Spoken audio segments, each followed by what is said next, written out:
Cuando Clara me dio el café con su número en el vaso, debí tirarlo. No porque no me gustara, me gustaba.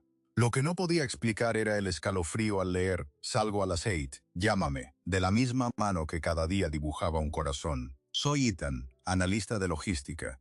Y aquel mensaje no era solo una cita. Era la punta de un secreto que su sonrisa escondía bajo la crema del capuchino. Mi rutina era matemática, oficina, café, el mismo asiento junto a la ventana.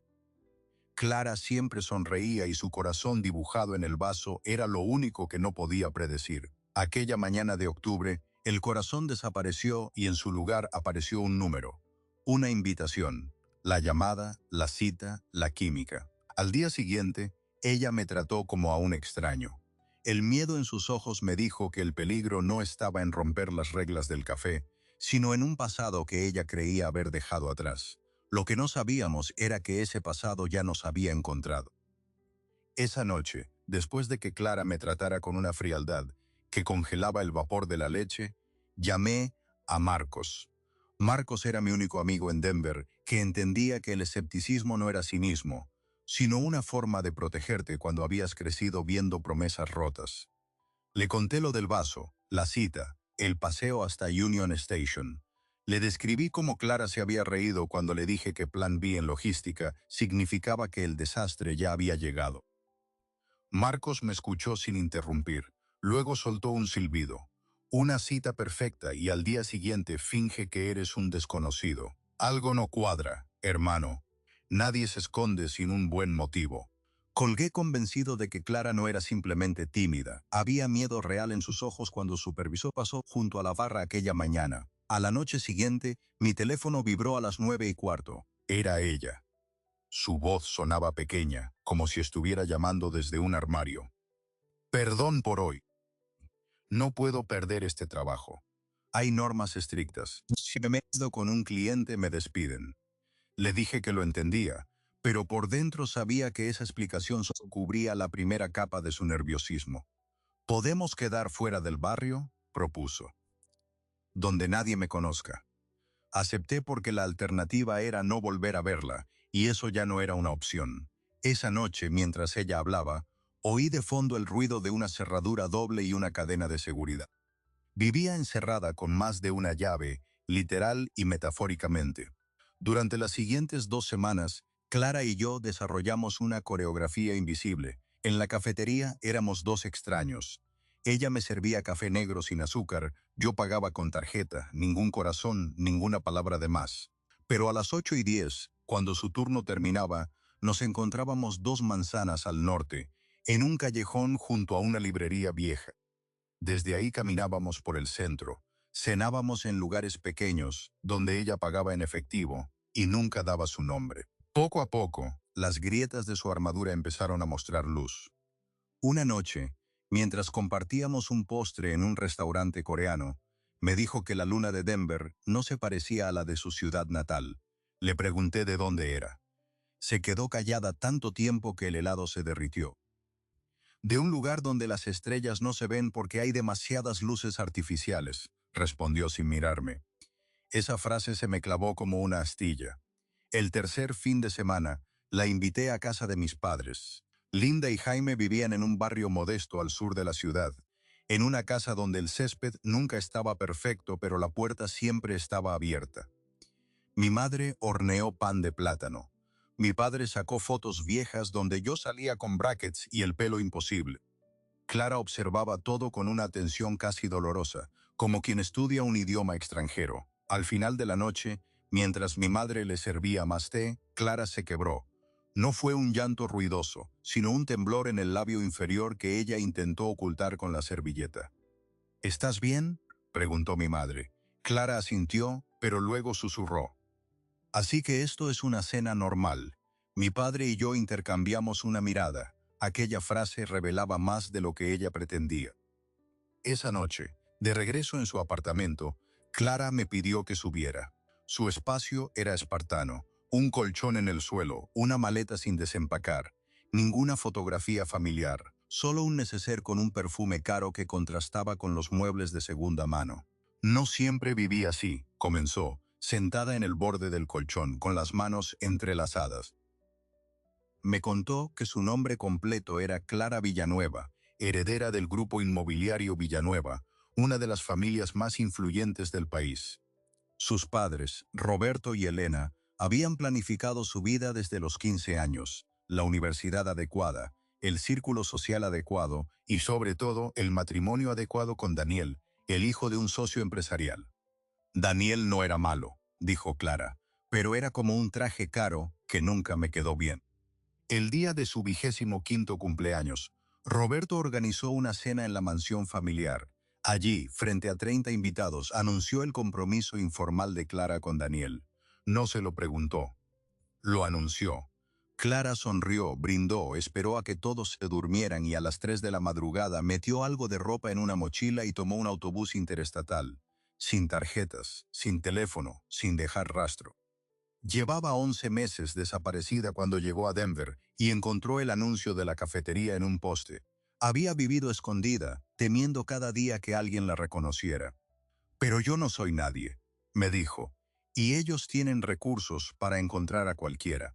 La revelación me dejó sin aire, no por el dinero o el estatus, sino por la magnitud de su soledad. Aquella mujer que dibujaba corazones en los vasos había estado huyendo de un matrimonio forzado y de una familia que la consideraba una... Le prometí que no la juzgaría. Le prometí que su secreto estaba a salvo. Fuimos ingenuos. A la mañana siguiente, cuando llegué a la oficina, mi jefe me dijo que alguien había preguntado por mí en recepción. Un hombre con traje oscuro y acento del este, que no dejó tarjeta pero sí una sensación de amenaza flotando en el ambiente. Esa misma tarde, al volver a casa, encontré una nota bajo mi puerta. Solo 6 palabras escritas en papel carísimo. Aléjate. Es tu aviso. La nota me heló la sangre. Aléjate de ella. Es tu aviso. Papel color marfil, textura de lino, tinta azul oscuro. La caligrafía era la de un abogado o la de alguien que sabía que la elegancia intimida más que un grito.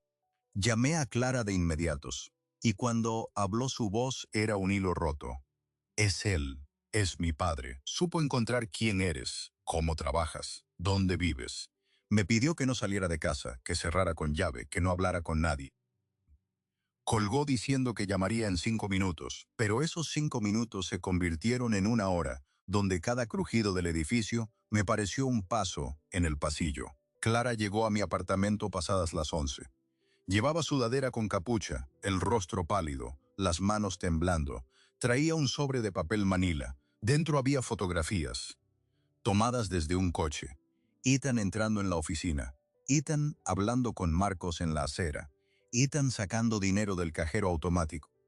Y una última imagen, borrosa pero reconocible, de los dos besándonos en la esquina de la librería. Esto llegó al buzón del café esta tarde, dijo Clara, sin remitente. Pero sé quién lo envió. El emisario de los Villanueva, un investigador privado que la familia contrataba desde hacía años, un hombre llamado Santino, ex policía, experto en localizar deudores y herederas fugitivas. Lo peor no eran las fotos. Lo peor era el postdata en el reverso de la última copia, escrito a mano con letra apretada. Volvé por las buenas o el próximo sobre será para la oficina de inmigración del señor Ethan. Un pequeño desliz en su declaración de impuestos sería una lástima. Esa fue la primera vez que entendí que la palabra inmobiliario en labios de Roberto Villanueva no significaba edificios, significaba poder. Un poder que no dudaba en aplastar a un analista de logística sin conexiones, sin abogado, sin familia influyente. Clara me confesó que su padre había hecho cosas peores. Cuando ella tenía 18 años, un chico de su universidad se enamoró de ella. Se llamaba Andrés, estudiaba arte, pintaba murales en barrios marginales. Una noche, 2 hombres lo esperaron a la salida del taller. Nunca lo golpearon. Solo le mostraron una carpeta con las deudas de su madre y una oferta de beca en el extranjero. Andrés se fue del país en una semana. Clara no supo nada más de él. Mi familia no destruye. Simplemente te hace una oferta que no puedes rechazar. Y si la rechazas, te convierten en un problema que ellos mismos se encargan de resolver. Esa noche, sentados en mi sofá de segunda mano, comprendí que aquello no era una novela romántica con obstáculos. Era una operación de acoso con recursos ilimitados. Al día siguiente, en el trabajo, noté que alguien había manipulado mi archivador. Los cajones no cerraban igual. Mi supervisor me llamó a su despacho. Un caballero preguntó por tus referencias anteriores. Dijo que era de una agencia de verificación de antecedentes. ¿Estás solicitando algún crédito? No, respondí, pero la pregunta ya estaba sembrada. Un colega de contabilidad me comentó que había recibido una consulta sobre mi salario. La maquinaria de los Villanueva estaba engrasando sus engranajes. Esa tarde, Marcos me tomó del brazo. Te están enmarcando para algo, Ethan. Esto no es casualidad. Si no paras esto ahora, te vas a quedar sin empleo y sin reputación. Lo sabía. Y aún así, mirarlo desde la lógica de la autopreservación chocaba contra una certeza que me quemaba el pecho. No iba a abandonar a Clara. No después de saber que ella había renunciado a una fortuna por un colchón en el suelo y un turno de 8 horas sirviendo café. 3 días después, Roberto Villanueva en persona apareció en mi puerta. No envió a Santino, no mandó una carta. Vino él mismo, como un depredador que huele la presa y decide rematarla cara a cara. Llevaba un traje gris oscuro que costaba más que mi coche, zapatos de piel cosidos a mano, un reloj que brillaba con la discreción de lo excesivo. Su sonrisa era de esas que no llegan a los ojos. ¿Puedo pasar, Ethan? Hemos de hablar de negocios. No pedí permiso para que entrara, pero él ya estaba adentro antes de que yo terminara de evaluar la opción de cerrarle la puerta. Se sentó en mi silla como si fuera el dueño del lugar. Abrió un maletín fino, extrajo un sobre blanco y lo depositó sobre la mesa. Dentro hay un cheque, dijo. Equivale a 5 años de tu salario actual, netos libres de impuestos para ti. Solo has de hacer una cosa: desaparecer de la vida de Clara para siempre. El número no me importó. Lo que me golpeó fue la frialdad con la que lo dijo, como si estuviera comprando acciones de una empresa menor. Yo miraba el sobre sin tocarlo. Roberto aprovechó el silencio para añadir: no te lo tomes como algo personal, hijo. Clara es una niña que está viviendo una fantasía. Tú pareces un muchacho razonable. No tienes los hombros para cargar lo que mi familia puede mover contra ti. Esto no es amenaza, es práctica comercial. O coges el cheque y te olvidas de ella, o mañana mismo tu jefe recibe un correo anónimo sobre ciertas irregularidades en los informes de inventario que, créeme, serán muy difíciles de explicar. Mi estómago se convirtió en un pozo de hielo. No existía tal irregularidad, pero en una auditoría de 6 meses con abogados caros, la verdad se vuelve irrelevante si quien miente gasta 100 veces más que quien se defiende. Esa noche no dormí. El cheque seguía sobre la mesa. 5 años de mi vida laboral condensados en un pedazo de papel que prometía seguridad financiera, la posibilidad de invertir, de ayudar a mis padres, de no mirar el precio de la gasolina. Y a cambio, solo tenía que hacer lo más cobarde que un hombre puede hacer: abandonar a la mujer que me había mostrado el valor de la libertad, porque ella misma la había pagado con todo lo que tenía. Llamé a Marcos pasadas las 2 de la madrugada. Si aceptas ese dinero, Ethan, te vas a odiar cada mañana frente al espejo, me dijo. Y Clara va a pensar que todos los hombres de su vida tienen un precio. No te conviertas en uno más. Esa frase fue la que inclinó la balanza, porque Clara ya había sido comprada y vendida por su propia sangre. Yo no podía ser la confirmación de que el mundo funcionaba exactamente como su padre creía. A la mañana siguiente, fui al apartamento de Clara. No le conté lo del cheque de inmediato. La invité a desayunar. Mientras ella removía el azúcar del café, vi las ojeras, el cansancio de quien se despierta esperando que la pesadilla termine. Tomé aire y deposité el sobre blanco junto a su taza. Ella lo miró sin entender. Tu padre vino a verme anoche, dije. Quiere comprarme. 5 años de salario por desaparecer. Clara no dijo nada. Rompió el sobre y leyó la cifra. Sus ojos se humedecieron, pero no lloró. Levantó la barbilla con una dignidad que me partió el alma. ¿Qué vas a hacer? Me preguntó como si no tuviera derecho a pedir que me quedara, como si ya hubiera ensayado la respuesta de quedarse sola otra vez. En ese momento supe que ninguna cantidad de dinero valía la mirada de una mujer que había huido descalza del castillo y estaba dispuesta a regresar descalza si yo fallaba. Voy a devolvérselo, respondí. Y no voy a hacerlo solo, vamos a hacerlo juntos. Esa misma noche nos dirigimos a la mansión Villanueva. Clara no quiso esperar. Dijo que si sus padres la querían muerta en vida, tendrían que mirarla a los ojos para hacerlo. El coche avanzaba por calles arboladas, luego por avenidas que se ensanchaban, hasta llegar a una reja dorada donde una cámara nos escrutó sin piedad. La verja se abrió sin que nadie hablara. La casa era un monstruo de mármol y vidrio, iluminada como si esperara una fiesta perpetua. Pero dentro solo estaban Roberto y Elena, y un silencio más pesado que los candelabros de cristal. Cruzamos el vestíbulo tomados de la mano. Los pasos resonaban. Allí, en el centro del salón, con los retratos de la familia observando como jueces, Clara se detuvo frente a su padre. He venido a decirte que este hombre no está en venta. Y yo tampoco. Nunca más. Roberto apretó los labios. Vi su mano derecha cerrarse lentamente. Pero antes de que pudiera pronunciar la sentencia que todos temíamos, Elena dio un paso al frente y dijo algo que nadie esperaba. Roberto, por primera vez, nuestra hija tiene a alguien que no se arrodilla. Escúchala, o me pierdes a mí también. La sala entera quedó en suspenso. Roberto miró a su esposa, luego a Clara, después a mí, y por un instante, bajo la luz dorada de aquella fortaleza, vi a un hombre que no sabía si seguir siendo el villano de su propia historia o encontrar la salida de su propia cárcel de orgullo. El silencio que siguió a las palabras de Elena fue más denso que el mármol del suelo. Roberto Villanueva, el hombre que había construido un imperio con amenazas y cheques, se quedó quieto. Vi sus dedos aflojarse lentamente.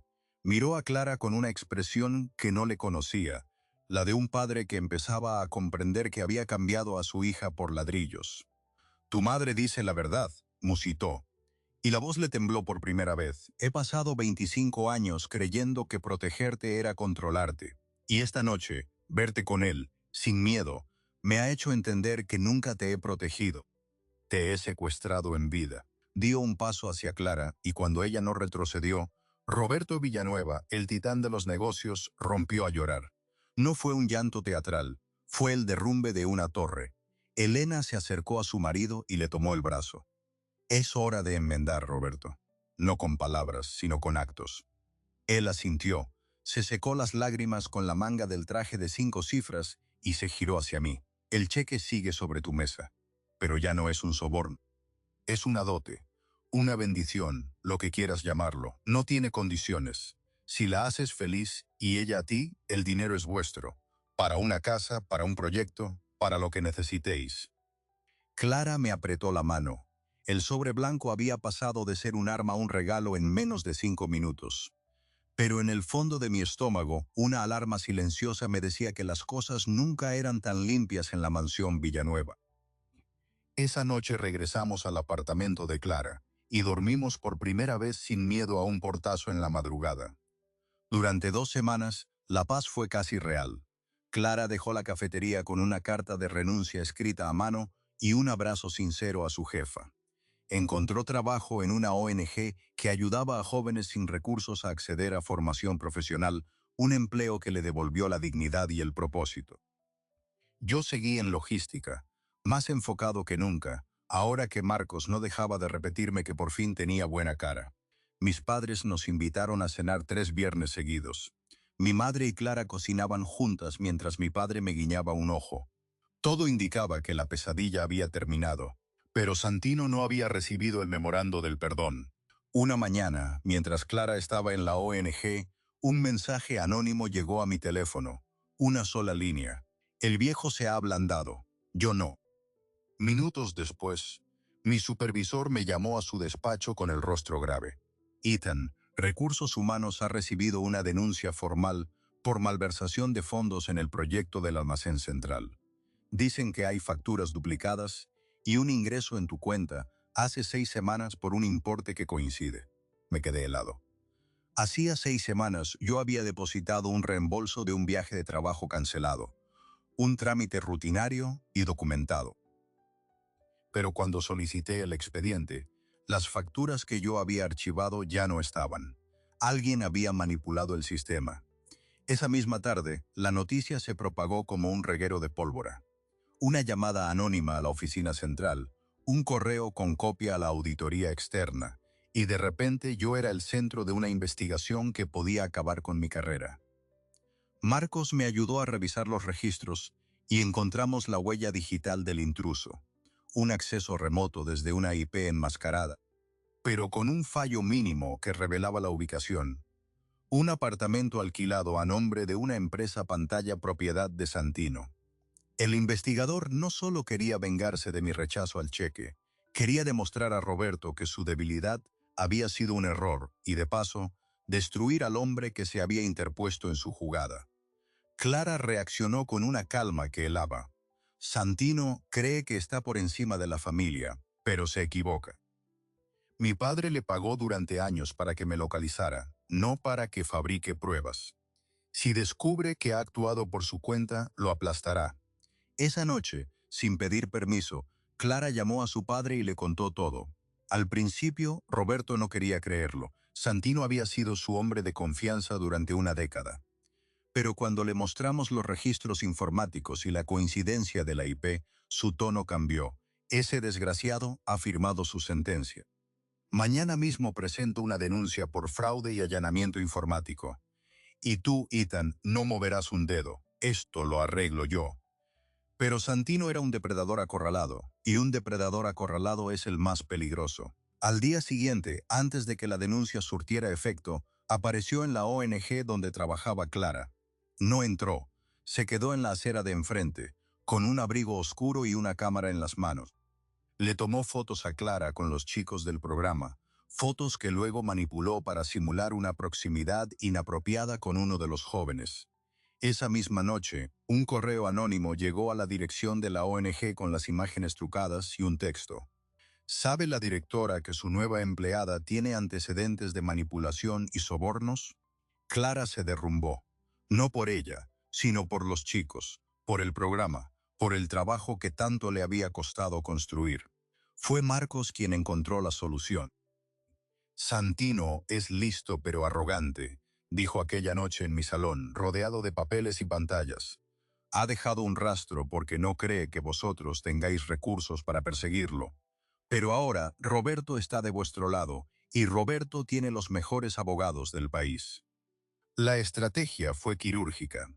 Roberto contrató a un despacho especializado en delitos tecnológicos que 48 horas había desmontado la red de empresas fantasma de Santino, sus conexiones con otros casos de extorsión, e incluso un desfalco a la propia inmobiliaria Villanueva que Santino había ocultado durante años.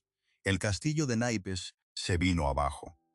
La detención de Santino fue un espectáculo silencioso. No hubo coches patrulla ni esposas en la puerta. Los abogados de la familia presentaron un dossier tan completo que la fiscalía no necesitó más. Santino fue citado a declarar y nunca salió de la comisaría. Esa noche, Roberto nos invitó a la mansión por tercera vez, pero ya no había tensión en el vestíbulo. Solo un hombre mayor sentado en su sillón, con las manos sobre las rodillas, mirando a su hija como quien mira un cuadro que casi pierde en un incendio. He sido un necio, dijo. Intenté comprar lo que no tiene precio y casi pierdo lo único que importa. El dinero del cheque sigue siendo vuestro. No como pago, sino como lo que mi padre nunca me dio a mí, la libertad para empezar sin cadenas. Esa noche, Clara y yo entendimos que el verdadero regalo no era el sobre blanco, sino el hombre que había aprendido a soltar. Meses después, con las investigaciones cerradas, mi nombre limpio y la paz restaurada, utilizamos parte del dinero para la entrada de una casa pequeña en Lakewood. No era una mansión, ni falta que hacía. Tenía un porche de madera, un jardín donde Clara plantó lavanda, y una cocina donde mi madre enseñaba a Clara a hacer pan de plátano, mientras mi padre colgaba las mismas fotos de siempre. Marcos venía los domingos y hablábamos de logística y de cómo, a veces, las rutas más eficientes son las que no estaban en el mapa. Clara nunca volvió a dibujar corazones en vasos. Ahora dibujaba futuros en los expedientes de jóvenes a los que la vida les había robado las llaves. Y cada noche, Antes de dormir, mirábamos el techo de aquella casa modesta y repetíamos la verdad que nos había salvado. El amor no se compra, pero cuando es auténtico, reconstruye incluso lo que el orgullo ha destruido. Aquel techo que mirábamos cada noche empezó a llenarse de proyectos. La casa en Lakewood no era grande, pero tenía un sótano con ventana al jardín. Clara lo convirtió en un pequeño estudio donde pasaba horas diseñando programas de inserción laboral para los chicos de la ONG. Una tarde, mientras yo lijaba unas baldas recicladas, ella bajó con una carpeta azul y los ojos más brillantes que le había visto desde el día del vaso. He presentado un proyecto a la junta directiva. Quiero crear una red de cafeterías escuela para jóvenes sin hogar. Que aprendan un oficio, como hice yo, pero sin tener que esconderse. La idea era ambiciosa y requería más dinero del que teníamos ahorrado. Sin embargo, antes de que pudiera enseñarle la hoja de cálculo con los números rojos, sonó el teléfono. Era Roberto. La relación con mi suegro había pasado del hielo a una calidez torpe, como la de un hombre que aprende a abrazar después de décadas de dar la mano. Nos invitaba a cenar, nos preguntaba por el huerto, incluso me pidió consejos sobre un problema de humedades en una de sus naves logísticas. Pero aún quedaba una sombra sin resolver. Elena. La madre de Clara siempre había sido un enigma. Durante la confrontación en la mansión, ella había detenido a Roberto, pero nunca explicó por qué. Aquella llamada iba a cambiarlo todo. «Tu madre quiere hablaros a solas», dijo Roberto, con una voz que no escondía cierta inquietud. «Dice que es hora de que sepáis la verdad completa». 2 días después, Elena apareció en nuestra casa de Lakewood, con una caja de galletas caseras y un álbum de fotos que yo nunca había visto. Nos sentamos en el porche. La lavanda de Clara desprendía un aroma dulce y el sol de la tarde dibujaba sombras largas sobre la madera. Elena abrió el álbum y señaló una foto en blanco y negro. «Esta mujer es mi madre, vuestra abuela, Clara. Se llamaba Adela. ¿Sabes cómo murió?» Clara negó con la cabeza, tensa. Se quitó la vida. Tenía 42 años. Mi padre la casó a los 17 con un socio, igual que Roberto intentó hacer contigo. Ella nunca tuvo escapatoria. Las palabras se clavaron en el aire como agujas. Elena continuó. «Cuando te fuiste yo fingí histeria, pero por dentro recé para que no te encontraran. Fui yo quien envió el anuncio de la cafetería de Denver a aquella web de empleos anónimos donde tú buscabas trabajo. Puse el anuncio sin decirle nada a Roberto, usando una cuenta falsa que Santino nunca rastreó. Yo te puse en ese café, Clara, porque era el único lugar donde podías ser invisible mientras yo compraba tiempo para ablandar a tu padre». Clara se quedó sin respiración. Yo sentí un nudo en la garganta. Aquella revelación reescribía todo lo que habíamos vivido. La huida desesperada de Clara, el anonimato del café, el vaso con el corazón. Todo era parte de un plan silencioso orquestado por una madre que parecía sumisa y en realidad había sido la estratega. Elena tomó las manos de su hija. «Nunca quise que lo supieras así, pero cuando vi que Santino se volvía contra vosotros, entendí que no podía seguir escondida. Tu padre ha cambiado, sí, pero no fue solo mi grito lo que lo frenó aquella noche. Fue el miedo a perdernos a ambas. Ahora que la verdad está fuera, quiero que uséis el dinero para algo que honre a Adela. Algo que rompa la cadena». Clara, con lágrimas silenciosas, sacó la carpeta azul del estudio. Se la mostró a su madre. Elena leyó el proyecto de las cafeterías escuela, y por primera vez desde que la conocía, la vi sonreír sin reservas. «Esto es lo que tu abuela hubiera querido», dijo. Esa misma semana, Roberto convocó a sus abogados y transformó el cheque en una donación formal a la ONG, con la condición de que el programa llevara el nombre de Adela. La burocracia se movió rápido cuando los Villanueva dejaron de amenazar y empezaron a construir. Pero aún faltaba una pieza por encajar. Daniel, el hombre con quien Clara había estado prometida, el hijo del socio empresarial, el fantasma de un matrimonio que nunca fue. Una mañana de sábado, mientras pintábamos la que sería la primera cafetería escuela en un local cedido por el ayuntamiento, un coche negro se detuvo frente a la obra. De él bajó un joven de traje informal, con gafas de pasta y una mochila al hombro. Clara se tensó a mi lado. «Es Daniel», susurró. Yo apreté los puños, pero Clara me detuvo. «No, quiero escucharlo». Daniel se acercó con una timidez que no encajaba con la imagen que yo me había hecho de él.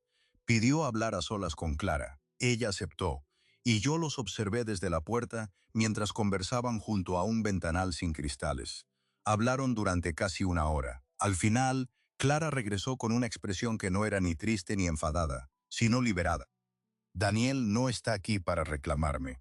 Viene a darme las gracias. Dice que mi huida lo despertó, que cuando supo que yo había preferido servir café antes que casarme con él, entendió que el imperio de nuestros padres era una cárcel para los dos. Rompió el compromiso con otra heredera, estudió psicología y ahora trabaja con adolescentes en riesgo de exclusión. Quiere colaborar con el proyecto de las cafeterías». Aquella tarde, el enemigo imaginado se convirtió en aliado, y entendí que la valentía de Clara no solo nos había salvado a nosotros, sino que había encendido una chispa en otras vidas atrapadas. Los meses siguientes fueron un torbellino de inauguraciones. La primera cafetería escuela abrió en el barrio donde Clara había vivido escondida, a solo 3 manzanas de aquel local donde dibujaba corazones. La mañana de la apertura, Clara sirvió el primer café con leche a una chica de 19 años que había dormido en la calle. La chica miró la taza y preguntó, «¿Por qué no lleva dibujo?».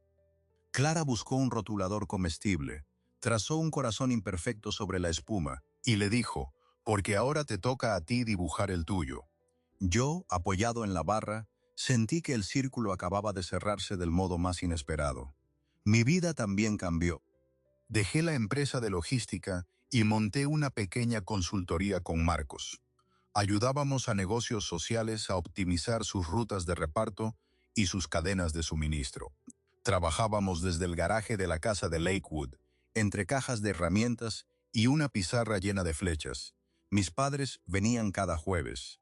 Mi madre seguía enseñando a Clara a cocinar, y mi padre había descubierto una afición tardía por la jardinería que lo mantenía ocupado en el jardín de lavanda. Las cenas eran ruidosas, llenas de migas de pan y discusiones sobre política local, justo como Clara nunca había tenido. Un año después, en el aniversario de aquella primera cita en Union Station, llevé a Clara al café original. El local había cambiado de dueño, pero la barra seguía en el mismo sitio. Pedí 2 cafés negros. La nueva barista los sirvió sin corazones. Clara los tomó, me entregó uno y antes de beber levantó su taza. «Ethan, ¿recuerdas lo que escribí en el vaso?». Asentí. «Salgo a las 8. Llámame». Ella sonrió y añadió, «Esa noche salí de algo más que un turno. Salí del miedo. Y tú llamaste. No al número, sino a la puerta que yo no sabía que estaba abierta». En ese instante, sin que nadie nos viera, Clara tomó un rotulador del bolso y dibujó un corazón en mi vaso. El mismo corazón de todas las mañanas, solo que ahora no era un código secreto entre desconocidos, sino la firma de una mujer libre que había elegido exactamente dónde quería estar. Esa noche, mientras volvíamos a casa, mi teléfono vibró con un mensaje de Roberto. Una foto suya con Elena, en la cocina de la mansión, preparando torpemente la receta de pan de plátano, debajo una línea, «Estamos aprendiendo. Gracias por devolverme a mi hija». Guardé el teléfono y miré a Clara, que conducía canturreando una canción antigua. Habíamos atravesado amenazas, sobornos, acusaciones falsas y la sombra de un investigador corrupto. Pero lo que más recordaré de aquel viaje no es el conflicto, sino la tarde en que una mujer que había tenido todo el dinero del mundo me enseñó que la verdadera riqueza cabe en un vaso de café, cuando el corazón que lo dibuja ha conquistado su propia libertad. Y ahora, viendo las luces de Lakewood reflejadas en sus ojos, comprendí que la pregunta nunca fue si el amor podía vencer al poder, sino si nosotros estábamos dispuestos a no soltarnos mientras el mundo intentaba comprar nuestras manos. Porque cuando el amor es auténtico, ningún cheque, por muchos ceros que tenga, puede igualar el valor de una taza compartida al final del día. La historia de Clara y Ethan no trata de dinero ni de persecuciones, sino de una pregunta que todos nos hacemos en algún momento. ¿Cuánto vale realmente nuestra libertad? Clara cambió una mansión por un colchón en el suelo y un delantal manchado de café. No fue un acto de rebeldía adolescente, fue la decisión de una mujer que prefirió el anonimato de una barra a la prisión dorada de un matrimonio pactado. Y Ethan, un analista de logística que jamás imaginó ser protagonista de una trama de amenazas y sobornos, descubrió que la verdadera riqueza no se mide en cheques, sino en la capacidad de mirar a los ojos de quien amas sin tener que esconder las manos. Lo más perturbador de esta historia es que la familia Villanueva no era un caso excepcional. En muchas esquinas del mundo, el control se disfraza de protección y el amor propio se sacrifica en el altar del qué dirán. Roberto y Elena creyeron durante años que comprar seguridad para su hija equivalía a comprar su felicidad. Tardaron 25 años en comprender que la obediencia nunca será amor y que una hija que huye no está perdida. Está luchando por una vida que le negaron. Santino, el investigador corrupto, fue la sombra que casi devora la luz de este relato. Pero también fue el catalizador que obligó a todos a definirse. Porque a veces los monstruos no aparecen para destruirnos, sino para mostrarnos de qué estamos hechos.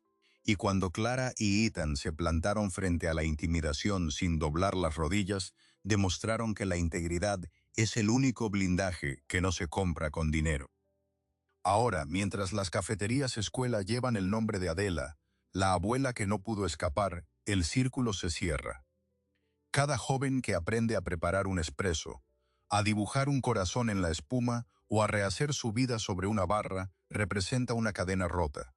Una herencia de libertad que no requiere apellidos ni cuentas bancarias. Y a ti que estás escuchando me gustaría preguntarte, ¿qué habrías hecho si, al recibir ese vaso con un número y un corazón, hubieras sabido que detrás de la barra no solo había una barista, sino una mujer escapando de un destino impuesto por su propia familia? ¿Habrías respondido a la llamada o te habrías escondido detrás del miedo a lo desconocido? ¿Alguna vez has sentido que la libertad vale más que todos los cheques del mundo, aunque tengas que empezar desde cero con un uniforme manchado de café? Cuéntame tu historia en los comentarios. Quiero leer si en tu vida hubo una taza compartida, un riesgo que te aterró pero te definió, o una persona que te recordó que ser fiel a uno mismo no tiene precio. Si este relato te tocó, deja un like, suscríbete y activa la campana para no perderte el siguiente. Nos vemos en el próximo video.